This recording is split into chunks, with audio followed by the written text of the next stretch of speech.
น้ำตกจอกเป็นน้ำตกที่สวยงามในอินเดียน้ำตกฮวังกัวชูตั้งไปทางทิศตะวันตกเฉียงใต้ของเมืองอันชุนเป็นน้ำตกที่ใหญ่ที่สุดน้ำตกกัลฟอสเป็นน้ำตกที่มีชื่อเสียงมากในประเทศไอร์แลนด์ภาษาไอร์แลนด์แปลว่าน้ำตกทองค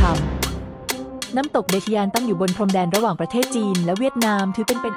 น้ำตกบลูไนภูมิภาคอมฮาราประเทศเอธิโอเปียน้ำตกเกเตอร์เป็นน้ำตกขนาดใหญ่ในทวีปอเมริกาความสูง482เมตรน้ำตกเอ็นเจลเป็นน้ำตกที่สูงที่สุดในโลกประเทศเวเนซุเอลาสูง979เมตร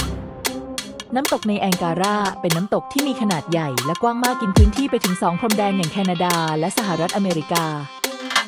น้ำตกวิกตอเรียเป็นน้ำตกที่มีขนาดใหญ่ที่สุดแห่งหนึ่งของโลกกว้างกว่า 1,690 เมตรน้ำตกอิกวาซูที่อาร์เจนตินาหนึ่งในน้ำตกที่ใหญ่ที่สุดในโลกยาวกว่า4กิโลเมตรสูงกว่า269